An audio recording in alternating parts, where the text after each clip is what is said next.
നമസ്കാരം. ന്യൂസ് 99 കേരള പ്രധാന വാർത്തകൾ.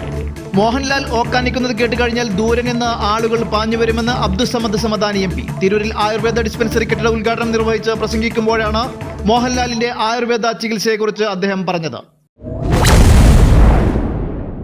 എണ്ണ എന്ന് പറഞ്ഞാൽ തന്നെ അർത്ഥം സ്നേഹം എന്നാണ്.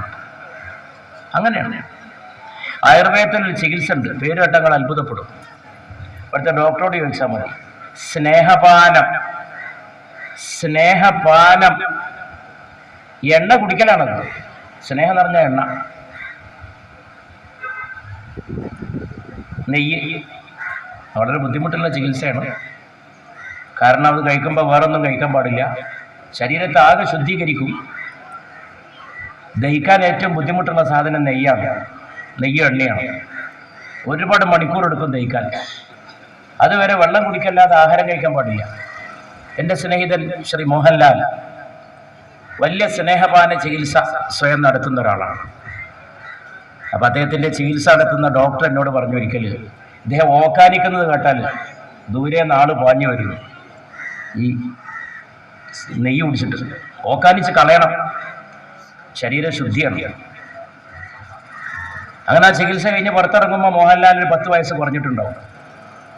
അങ്ങനെ അദ്ദേഹം പോയി കിടക്കുന്ന ഒരു സ്ഥാപനമുണ്ട്. ഞാനും അദ്ദേഹം കൂടിയാണ് അത് ഉദ്ഘാടനം ചെയ്തത്, ഒരു ആയുർവേദ ആശുപത്രി. അവിടെ അദ്ദേഹം ഇടയ്ക്ക് വന്ന് കിടക്കും. ഇങ്ങനെയൊക്കെയുള്ള ചികിത്സകളുണ്ട് ഇതിൽ. അപ്പം അതിൻ്റെ പേരാണ് ഞാൻ ഓർത്തത്, സ്നേഹപാനം, നെയ്യ് കുടിക്കുക.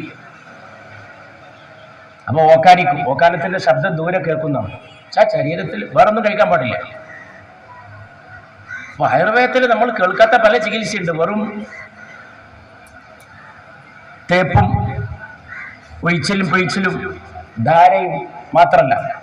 E.T. മുഹമ്മദ് ബഷീർ MPയുടെ പ്രാദേശിക വികസന ഫണ്ട് ഉപയോഗിച്ച് നിർമ്മിച്ച പുതിയ കീഴടത്തിൽ ഹുസൈൻ സ്മാരക ആയുർവേദ ഡിസ്പെൻസറിയുടെ ഉദ്ഘാടനമാണ് അബ്ദുസമദ് സമദാനി MP നിർവഹിച്ചത്. തിരൂർ നഗരസഭയിലെ 21-ാം വാർഡിൽ മദ്ലിങ്ങിൽ പ്രദേശത്ത് കീഴടത്തിൽ ഇബ്രാഹിം ഹാജി സൗജന്യമായി നഗരസഭയ്ക്ക് വിട്ടുനൽകിയ 5 സെന്റ് സ്ഥലത്താണ് പുതിയ ആയുർവേദ ഡിസ്പെൻസറി പണി കഴിപ്പിച്ചിട്ടുള്ളത്. നഗരസഭാ ചെയർപേഴ്സൺ AP നസീമ അധ്യക്ഷത വഹിച്ച ചടങ്ങിൽ തിരൂർ MLA കുറുക്കോളി മൊയ്തീൻ മുഖ്യാതിഥിയായി. വൈസ് ചെയർമാൻ P രാമൻകുട്ടി സ്വാഗതം പറഞ്ഞു. ഡോക്ടർ റോയ് ജോസ് മുഖ്യപ്രഭാഷണം നടത്തി. കീഴടത്തിൽ ഇബ്രാഹിം ഹാജി, അഡ്വക്കേറ്റ് S ഗിരീഷ്, കൽപ്പബാവ, ward member IP Sajira, Abdussalam master തുടങ്ങി സ്റ്റാൻഡിംഗ് കമ്മിറ്റി ചെയർപേഴ്സൺമാരും കൗൺസിലർമാരും ആശംസകൾ അർപ്പിച്ച് സംസാരിച്ചു. ന്യൂസ് 99 തിരൂർ. ഓരോ മുഹൂർത്തങ്ങൾക്കും അതിൻ്റെതായ സന്തോഷങ്ങളുണ്ട്. അതിൽ ചിലത് ഒരിക്കലും മറക്കാൻ പറ്റാത്തതും. Azad gold and diamonds, Thazhepalam, Tirur.